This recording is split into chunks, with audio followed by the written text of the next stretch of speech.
Okay.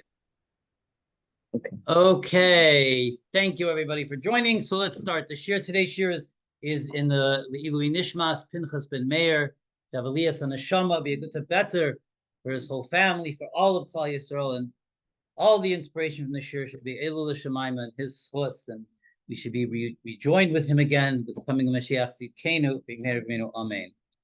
Okay, so yeah.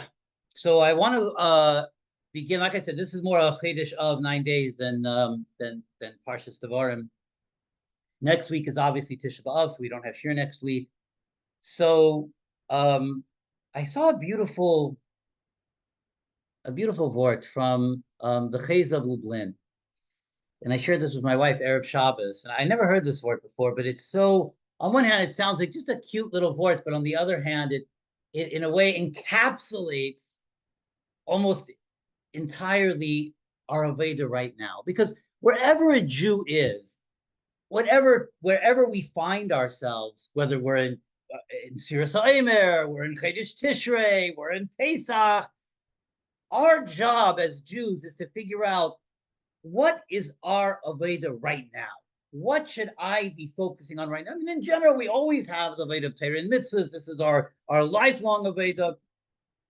But every time period of the year necessitates a certain intention, a certain mindfulness, a certain understanding, a certain kavana. And so our question is, whenever we're in a time period, what's our avodah? What's our mindset? What's our mindfulness? What should we be thinking? What should we be stressing, etc.? So the Chayz Lublin quotes the Gemara, Mishenichnas of Matim B'Simcha. Right? We all know this. Mishenichnas Adar Marbin B'Simcha, Mishenichnas of Matim B'Simcha. And the simple understanding, the simple pshat is Mishenichnas of, when the month of Av comes into our lives, when we enter into the month of Av, Matim B'Simcha, we reduce in joy, we reduce in happiness, we reduce in simcha, because it's a time of avelus. But says the Chayz of Lublin, he puts a comma in there. And the Chayz of Lublin translates it, Mishenichnas of Mematim, that when the month of Av comes in, Mematim, we reduce. We don't eat, we reduce in our eating, we reduce what we eat, we don't eat meat, we don't drink wine, we reduce in Masav Mematim, in our business dealings, we lessen our business dealings during the 9 days, we don't do any business on Tisha B'Av, etc. So we're ma'atim out of respect for the avelus. However, he says, but we do it b'simcha. We're ma'atim, comma, but we're ma'atim b'simcha. We do it b'simcha. And what exactly, and that's what he says, that even though we're ma'atim, comma, but we do it b'simcha. So that's how he translates Mishenichnas of ma'atim b'simcha. It's not we reduce in our simcha, we reduce in various areas of our lives to show the avelus, but we're doing it b'simcha. So the question is, and so it's a cute little word. I mean, it's a nice idea. We're always Ivdu Hashem b'simcha, but I think in a very real way, when you think about that word a little bit deeper, in a way it encapsulates the entire mindset of what we're meant to be right now. And what do I mean by that? So, what exactly does the Chayz of Lublin mean? What does that mean? That we're ma'atim, we reduce in what we eat, we reduce in our business dealings, etc. We reduce out of respect for the avelus, but we do it b'simcha. Why would we do it b'simcha? Why does the reduction of not eating meat and not drinking wine, why does that bring us to simcha? To the contrary, ain't simcha elo basar v'yayin. Meat and wine enhance simcha, which is why we don't eat it during the 9 days. So what exactly does the Chayz of Lublin mean? What is the deeper understanding of what he's saying? And so if you think about what is our entire avodah during the 9 days, during the 3 weeks, during the period of the 9 days, if I would ask, when do we start really focusing on Rosh Hashanah? When do we really start focusing on tshuva, on Rosh Hashanah? And everybody would say, I think the month of Elul. Elul is sort of our spring training. Elul is sort of our preparation month. But I think the avodah of Rosh Hashanah really begins in a way even before Chodesh Elul. In a very real way, and this is what I want to touch upon today, I think there is a thematic, powerful thematic connection between even from Rosh Chodesh Av until Rosh Hashanah. In fact, we see just on a practical level, we have the 7 haftarahs after Tisha B'Av that connect. Why 7? We have 7 haftarahs of comfort, where normally the haftarah is normally me'ain the parsha. In other words, it's a similar theme to whatever the parsha Shavua is. And there's a few exceptions to this, and one of the exceptions is from the weeks of Tisha B'Av to Rosh Hashanah. The haftarah is no longer connected to the theme of the parsha, but these are haftarahs where the prophets or the Nevi'im are giving comfort to Bnei Yisrael, starting with, of course, Shabbos Nachamu, Nachamu Ami, the double-fold comfort. But why 7 weeks of comfort? Why we comforted all the way to Rosh Hashanah? Give us a week or 2 of comfort. Clearly, the 7 weeks of comfort are connecting Tisha B'Av to Rosh Hashanah. So obviously, there's some kind of thematic connection, and in a way, the real preparations for what we are meant to be doing on Rosh Hashanah really begin now. And so how do we understand that? Well, if you look at what is our whole mindset now during these 9 days, it's that our eyes should see that Hashem returns his Shechina to Tziyah, the rebuilding of the Beis HaMikdash. That's our whole avodah right now. This is what we're focused on, right? The 9 days of avodah is because we're lacking the Beis HaMikdash, and so we're all focused on what we could do to bring back the Beis HaMikdash.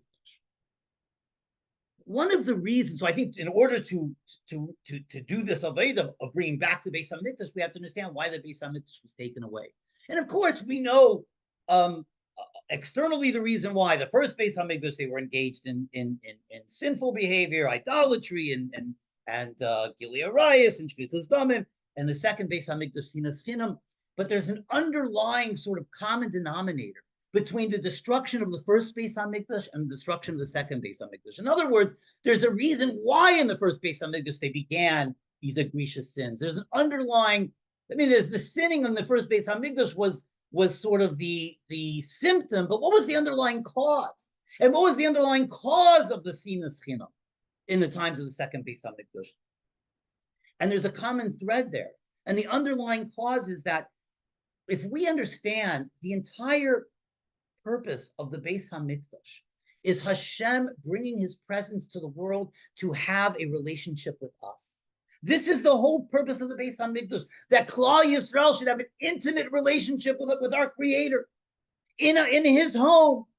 And in a home where there's an intimate relationship, it's like husband and wife, it's like chassan and kala. But the chassan and kala, the husband and wife relationship, is only healthy, and it's only productive if both sides appreciate the relationship. But what happens in a husband-wife relationship when one side starts taking the relationship for granted? It no longer expresses the appreciation. It not only no longer expresses appreciation, no longer feels the appreciation, no longer has an understanding. It just takes the relationship for granted. And this is what happens is the relationship falls apart. Obviously, we all understand that. And this is really the underlying cause of the destruction of both Beis HaMikdash, the first and the second, is that Klal Yisrael lost appreciation for what it is we're doing, what it is, the incredible intimate relationship, all of the miracles that took place. Pirkei Avos lists all of these miracles that take place in the Beis HaMikdash. What was the point of those miracles? It was for Hashem to show us, I'm here, my presence is here. I'm here to have a relationship with you. But that relationship only works when we appreciate it, when we recognize it, when we feel it. But when the Beis HaMikdash became just another sort of empty avodah, just sort of, hey, I have to do this in order to fulfill my obligation. But it lost it. But we lost our passion. We lost our feeling. We lost our hargasha. We lost our heartfulness of what the Beis HaMikdash is all about. So Hashem took the Beis HaMikdash away. And so the avodah of right now, of the 9 days, is for us to show we appreciate that relationship. We desire that relationship. We want that relationship. And so that's really the question that we have to ask ourselves. Am I showing that in my avodah today? In other words, how do we show that? How do we show that I love this relationship. I desire this relationship. I appreciate this relationship. I want this relationship because that's our avodah right now. That's how we lost the Beis Hamikdash, because we lost that, and that's our avodah, to bring that feeling back to ourselves. So how do we do that today? And how we do that is putting our mindfulness into the mitzvahs that we are doing. In other words, not just daven because, okay, I have to daven. Oh, it's already 10 o'clock. I haven't davened yet, so I have to up daven so I can go on with my day. That's not showing the appreciation of the relationship. That's sort of how we were in the Beis Hamikdash. I have to do it because this is my obligation. But what HaKadosh Baruch Hu wants from us, what the Beis Hamikdash was all about, is to show that we value the relationship, that we value our partnership with Hashem. And how do we do that? By passionately engaging in the mitzvahs that we do now. And this, I think, is what the Chayz of Lublin was saying. Mishenichnas of, when of enters, ma'atim. We have to be ma'atim. We can't eat meat any longer. We can't eat wine any longer. We're ma'atim in our business dealings, etc. But we recognize that ma'atim is serving Hashem. It's serving Hashem in a different way than we normally serve Him a whole year. But why are we ma'atim? Because it's the ratzon of Hashem. And if I'm connecting myself to the ratzon of Hashem, whether it's through marbim, like we do in Chedesh Adar, and we're besimcha, and we increase in meat and wine, and we have a big suda, it's very easy to be festive then. But what's the reason for the festivities? The reason for the festivities, I'm doing the ratzon Hashem. So what does it make a difference if I'm doing the ratzon Hashem through marbim, or I'm doing the ratzon Hashem through ma'atim? When I recognize that I'm decreasing because this is the ratzon Hashem and I'm doing the ratzon Hashem, that's the greatest simcha for a Jew. This is what the Chayz of Lublin is saying. This is what it means, ma'atim, but we're doing it b'simcha because we're passionately connecting to Hashem. We're fulfilling His ratzon. And for a Jew, this is the greatest simcha. So it's recognizing that wherever I am, whatever the matzav is right now, I have to focus on now, on the avodah of right now. What does Hashem want from me now? You know, there's a famous story. Everybody's heard this story, I'm sure. So I'm not going to get into it in great detail, but it just so fits into, and it's such a perfect mashal for this point. The famous story with the holy brothers, the holy Hasidic brothers of Zusha and Reb Elimelech. And Zusha and Elimelech were Talmidim of the Maggid. And this is the generation of Levi Yitzchak Berditchev, of the Alter Rebbe. This is in the 1700s, the early Hasidic masters. And one of the things that Zusha and Elimelech, along with the other Hasidic masters, used to do was they would go into exile themselves. They would go to these far-flung different places and spread words of Torah and words of Chassidus. One day they come to a town, and there was a robbery in that town. Well, they couldn't figure out who did the robbery, who the thief was. So they figure it's these two new guys who came to town. Nobody knows them. Nobody recognizes them. They must be the ones. This is justice in Tsarist Russia. And they're Jews. They're for sure guilty. They're Jews and nobody knows them. Throw them into the prison. So Zusha and Elimelech were thrown into the prison. And Elimelech notices that his brother Zusha is sad. And he turns to Zusha, why are you sad? And Zusha points to the pail of that was their toilet was a pail in the prison cell. And he says, we're not going to be able to daven. It's going to be chakras in a few moments. It's going to be light outside, and we have to put on a tefillin. But we can't put on our tefillin, and we can't daven with a pail full of excrement. And we can't daven. We can't even think words of Torah in such an environment. And I'm depressed. How could I not be dejected? And Elimelech, his brother Elimelech, told him such profound, beautiful words. He says, well, what difference does it make whether you're doing the Ratzon Hashem by davening or you're doing the Ratzon Hashem by not davening? The halacha is that when there's a pail of excrement in the room, you can't daven. That's the Ratzon Hashem. So here you have an opportunity to be Makayim, to fulfill the Ratzon Hashem by not davening. And that's the avodah right now. And so we should be besimcha now that we're fulfilling the ratzon of Hashem by not davening. Such a beautiful way of looking at it. And they began dancing, and their dancing spread, and the whole jail cell began dancing. Finally, the warden comes in and he says, what's all this dancing about? And one of the prisoners says, I have no idea what it is, but the Jews started it, and it has to do with this bucket of excrement. And so the warden says, take out the bucket. So they take out the bucket. Everybody stops dancing. And Elimelech turns to Zusha. Now you could die. But the point of the story, everybody's heard that story before. It's a famous story. But the point of the story is, and this is our avodah now, that we have to look at it with mishenichnas of ma'atim. But that's the Ratzon Hashem. And so therefore we're doing it b'simcha. And this is the whole avodah of the 9 days, is to focus on what Hashem wants from me right now. What is my avodah now? It's the avodah of focusing hayom, focusing on the mitzvah I'm doing now, putting my mindfulness into right now, into this moment, that whatever Hashem's ratzon is for me, this is my passion, this is my yearning, this is my desire, to be mekayim the ratzon of Hashem, whatever it may be, right now in this moment. In other words, the avodah of hayom, focusing on the now, focusing on today, focusing on the mitzvah that's right in front of me. And this is one of the biggest challenges of our generation, because there has been every generation has its unique challenges, clearly. Our unique challenges, it's very easy for us to get distracted. We have more distractions in our generation than any generation before us, clearly. And so it's very easy to lose focus in the moment. It's very hard to actually stay focused in the moment. But this is our avodah. If we want to bring back the Beis HaMikdash, we have to show that passion, that excitement in our relationship for the moment of right now.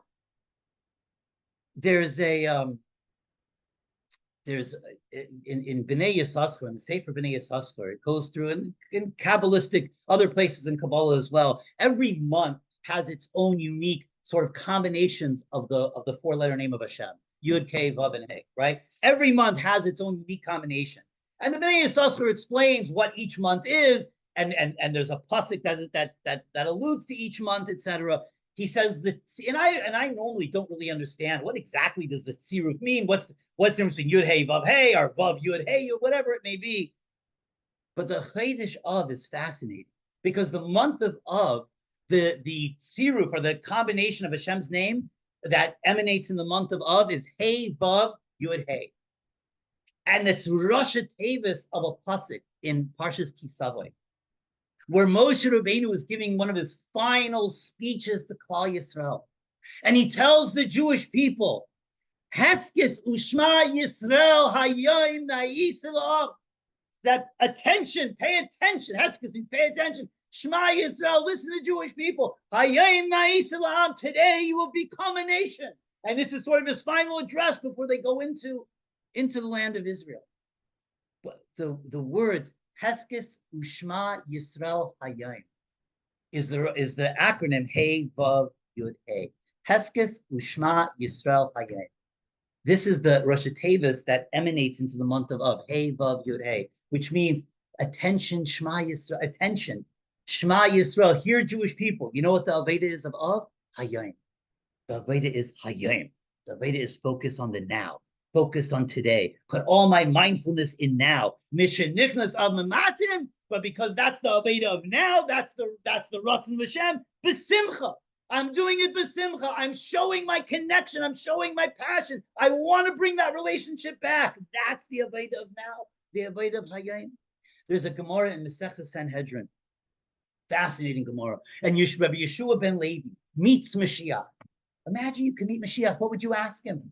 You would ask him exactly what Yeshua ben Levi asked him. When are you coming? There's Yeshua ben Levi ben Mashiach, and he says, when are you coming? When are you going to come and redeem Klal Yisrael? And you know what Mashiach answered him? Hayom. Hayom. I'm coming today. And Mashiach didn't come. So a little while later, Yeshua ben Levi meets Eliyahu Hanavi. Imagine you're a Jew that could just have conversations with Mashiach and Eliyahu. This is the Tanaim of our Gemara. These were the Tanaim. They're having daily conversations with Mashiach and Eliyahu Hanavi. So he meets Eliyahu Hanavi and he says, Mashiach lied to me. And Eliyahu says, what do you mean Mashiach lied to you? How come Mashiach says, what does that even mean? And he said, he told Eliyahu Hanavi the story. I asked Mashiach when he's coming, and he said, Ayay. And Eliyahu Hanavi said, im b'kelei tishmu. Hayayim im b'kelei tishmu. if you listen to Hashem's voice. If you listen to my voice, hayayim. But and that's the end of the Gemara. So Elio sort of gives a clarification to what Mashiach meant. But here's the thing. Mashiach didn't say that. Why didn't Mashiach tell Yeshua believe? Hayayim imukele tishmu. Or just say the words, when am I coming? Imukele tishmu. If you listen to my voice, if you listen to Hashem's voice, Mashiach will come. What does Mashiach answer? Hayayim. And the answer is, it's what Mashiach is telling Elio, it was telling Yeshua ben Levi, is exactly what we're saying here. You want to bring Mashiach, you want to bring back the Beis HaMikdash, it's the avodah of Hayayim, focusing on the now, focusing on today, bringing that, showing you have passion, showing you have love for Hashem, showing you value the relationship, Hayayim, today, no matter what the circumstances are. Oftentimes in our own lives, we say, yes, I could be a better Jew. Yes, I can learn more, but I need to wait until I have more time, or when it's easy, or I'm too busy right now, or I'm too burdened right now. There's a beautiful explanation of a Mishnah in Pirkei Avos. That a Mishnah in Perek Beis, it's in Mishnah Hey or Daled, depending on how you divide up the Pirkei Avos. But the Mishnah says, don't say, Kisha efna eshna. L'kisha eshna. Don't say that when I have free time, I'll learn. Shema loy tepana, because maybe you won't have free time. And I think I once spoke about this, but the deeper explanation of that mission is, don't say that you'll learn when you have free time, because perhaps that's not what Hashem desires from you. Perhaps your avodah, what the whole world is waiting for, and what will tip the scales to bring Mashiach, is notwithstanding all of your difficulties and all of your burdens and how busy you are, to specifically in that moment to set aside time to show you how you value the relationship with Hashem. Dafka, specifically when you're busy and when you're burdened and when you're struggling, that's when you set aside time to learn. That's when it's valuable. That's what Hashem wants. It's not, well, when it's easier for me later down the road, then I'll focus on my relationship with Hashem. No. If we want to bring Mashiach, we have to focus on Hayayim. This is what Mashiach was telling Yeshua ben Levi. We have to focus on the now. We have to focus on today. And I am busy and I'm burdened and I'm struggling in Parnasa and whatever it may be. And I don't have time to go to the shul and open up a sefer and learn B'chavrus Ardam with a minyan. When I have free time, I will. Pirkei Avos is saying, don't say that. Shema lo tipana. Maybe Hashem doesn't desire your avodah when you have free time. Maybe Hashem dafka desires it now. Maybe now is when you have the capacity to tip the scale.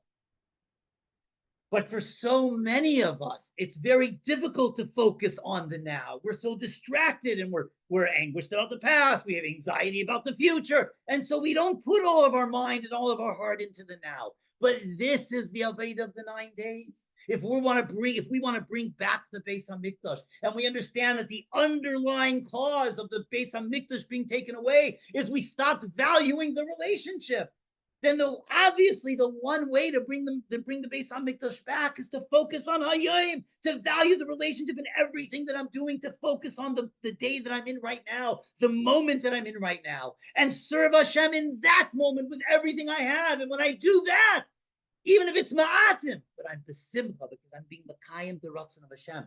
That's what Mashiach was telling Yeshua ben Levi. He didn't mean Mashiach will come today.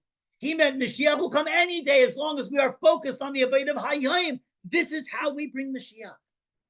And I think if we understand that this is the avodah of the 9 days, this very strongly connects us to the avodah of Rosh Hashanah. This is our preparation to the avodah of Rosh Hashanah. And I once gave a whole shiur on this, so some of this may sound familiar, but I think it was several years ago. I just want to review. I saw there's a beautiful essay in a sefer called Halekach Ba'alibu, where he, by Avram Shor Halevi, and he's a Rav in Flatbush, and beautiful explanation of. He brings the Gemara, and the Gemara says that the Gemara asks the question, what is the minimal size of a shofar? What's the minimum size that a shofar could be?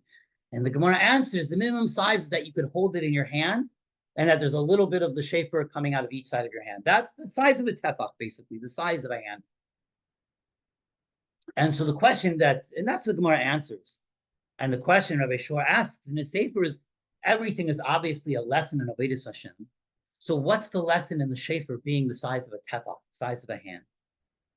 And he quotes a pasuk in Tehillim Lamed Tes, where David HaMelech says, Tefaches nesata yama, that you made my days handbreadths.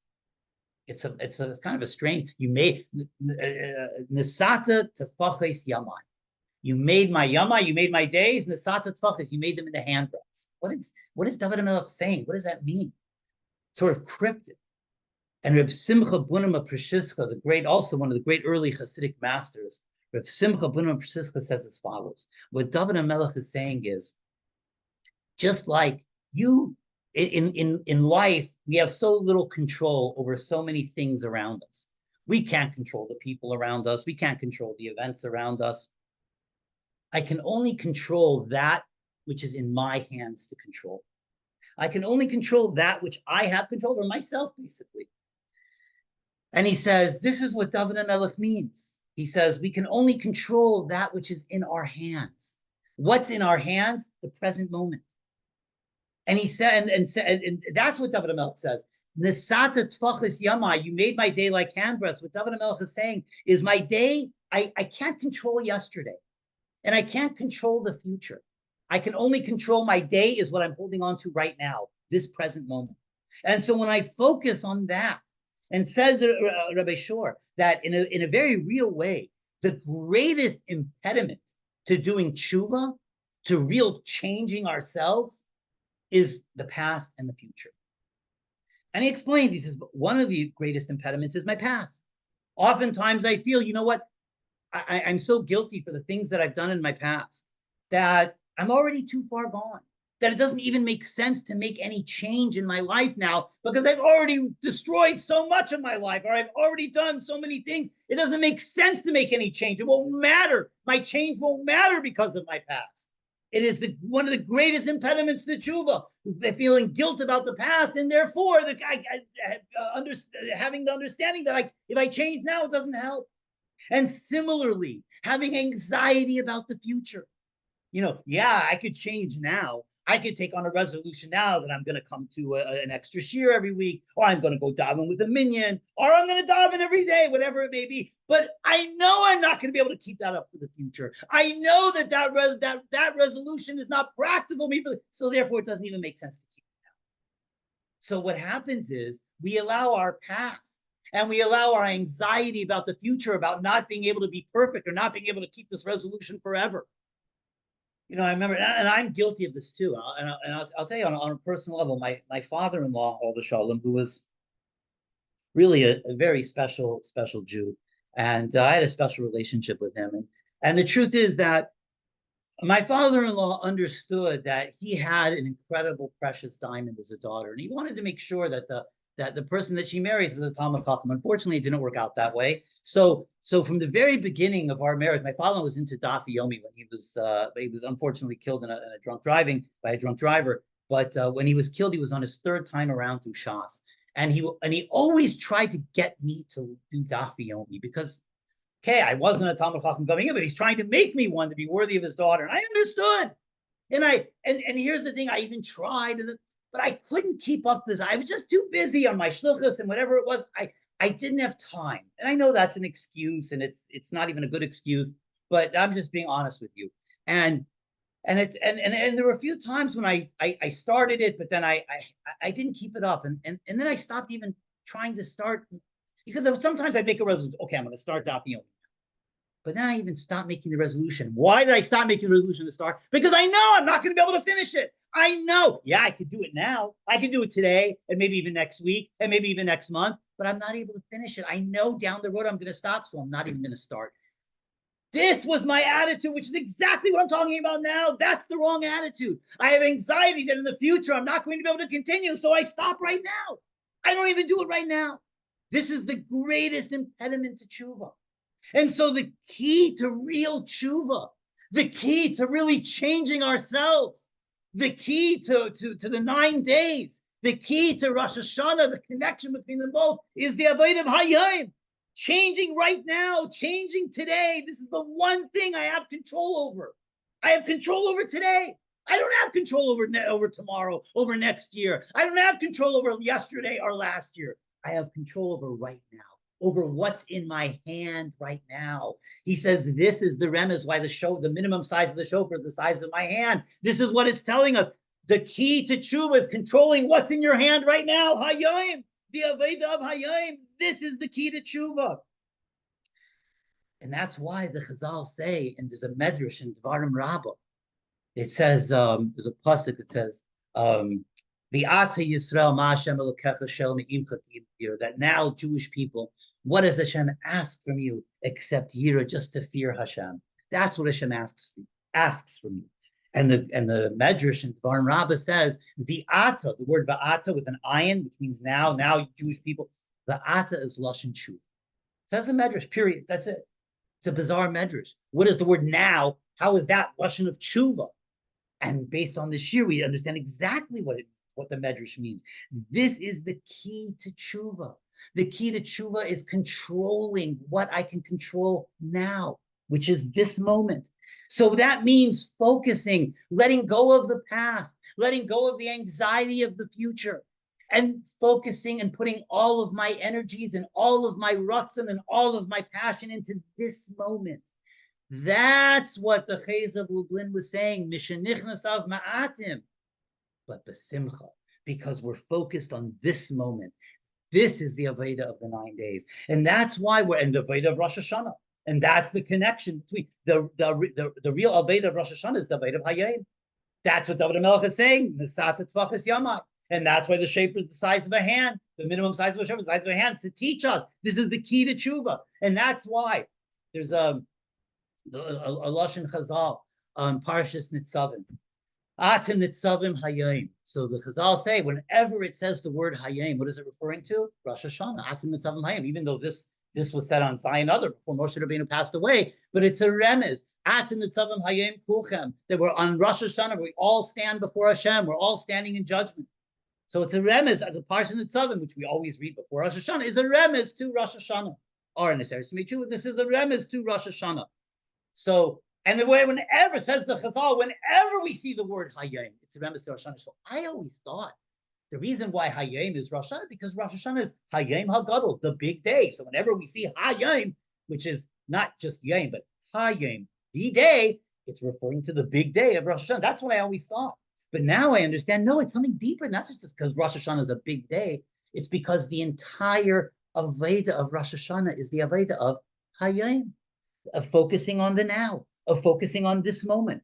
And that is so, for our generation, this is the challenge of our generation, with all of the distractions that we have, with all of the anxieties that we have, with all of the worries of the future that we have, with all the concerns of the past that we have. I didn't do right. I wasn't the best parent. I wasn't the best spouse. So therefore I give up already. There's no hope for me. We could change today. We could change ourselves today, because it's ultimately the only thing we're in control of. And this is why the pasuk of Av is the Rosh Tevis of Av of Hashem's name is Hey Vav Yud Hey Heske Shema Yisrael Hayom. This is the avodah of Av. As the Mashiach told Yeshua ben Levi, when am I coming? Hayom. As Rosh Hashanah is the whole Inyan of Hayom. It all connects together. If we want to bring Mashiach, if we want to end the Golus, if we want to do tshuva, we have to show Hashem our mindfulness, Hayayim, in the minute that we're in right now. And if we do that, if we live Hayayim, day to day, minute to minute, let go of the past, forget about the anxiety of the future, put everything I have, put all of my passion in Hayayim, and therefore we're serving Hashem besimcha every single moment, because in every moment I'm putting everything I have into this moment. I'm being the best husband I could be at this moment. I may not have been the best husband of the past, and I may not be able to keep it up forever, but I'm going to focus on right now. I remember I had a husband who came to see me because he got in a dispute with his wife, and he was arguing with her, and he came to me straight from the argument. He came to my office, and he says, "What do I do? What do I do? Rabbi, tell me, what do I do?" So I said, "Listen, you had the argument. You can't go back. But what you can do is control right now, this moment. I want you to pick up the phone. I want you to call your wife right now. And I want you to tell her you love her." She says, "Nah, I don't speak that way. I don't say those things," which is a problem in and of itself, but whatever. But I convinced him to do it. So he picks up the phone, he calls his wife. I say, you tell her, honey, I love you. Just like she says hello, that's what I want you to say. So he does it. He calls her and he says, honey, I love you. And he has her on speaker, so I'm listening. And she's silent. And after like 2 seconds or 3 seconds of silence, she says, are you with Rabbi Simon right now? So I took that as such a big compliment. But that's the avodah. The avodah is hayyin. Focus on now, on this moment, on bringing everything that I am and everything that I can be, and all of my passion and all of my ruts on this mitzvah that I'm doing now. How often do we put our mindfulness into the mitzvah that we do? No, because we're thinking about tomorrow, we're thinking about what I have to do, I'm thinking about my shopping list, or I'm thinking about my errands, or I'm thinking about what I did yesterday. The avodah now is to bring back the Beis Hamikdash. To do that, we have to show our passion. Hayyin. And if we do it now, this is the beginning of our preparations for the avodah of Rosh Hashanah. Now begins from Rosh Chodesh Av until Rosh Hashanah is the avodah of Hayyin. And so Amir Hashem, through all of us, in imbuing this into ourselves, into our mindset, into our mitzvahs, into our Torah, if we all focus on where we are right now, forget about everything else. And even if I'm in a difficult place, even if I'm going through difficult times and I'm going through challenges, which we all are as a nation, but what if I'm going through challenges privately and personally? It's difficult to have passion. That's true. But it's specifically then. It's specifically in the difficult times, like we said in Pirkei Avos. Don't say, well, when the difficult times are over, that's when I'll really focus. That's when I'll be a good Jew. That's when I'll really put my mindfulness to work. Don't say that. Because maybe Hashem wants your mindfulness and wants your passion specifically when it's difficult. And maybe that's why the difficult situation is here right now. And maybe through your passion and focusing on Hayyin, you will fulfill the entire purpose of why you're going through the challenges. And that will eliminate the challenges as well. This is our avodah, the avodah of Hayyin. As Mashiach told Rabbi Shiur ben Levi, when are you coming? And this is what we desire right now, to bring Mashiach. And this is a Zman Mesugel.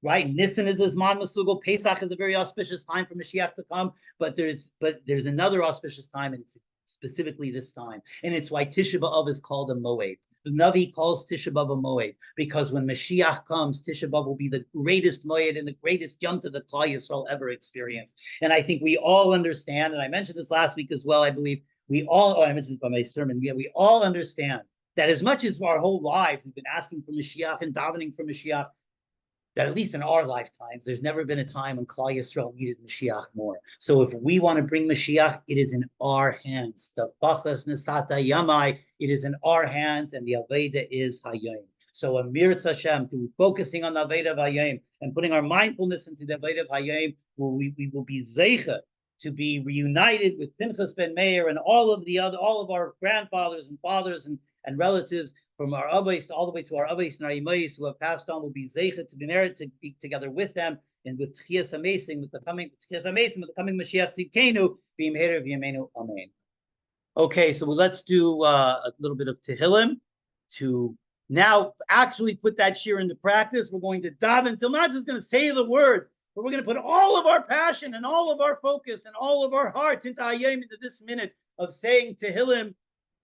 And especially now that we all know the threat that Klal Yisrael is facing, and Amir Hashem should hear our heartfelt Tehillim, as the Tzemach Tzedek says, that when one says Tehillim with tears, that Tehillim breaks through all the barriers and reaches the Kisei HaKavod.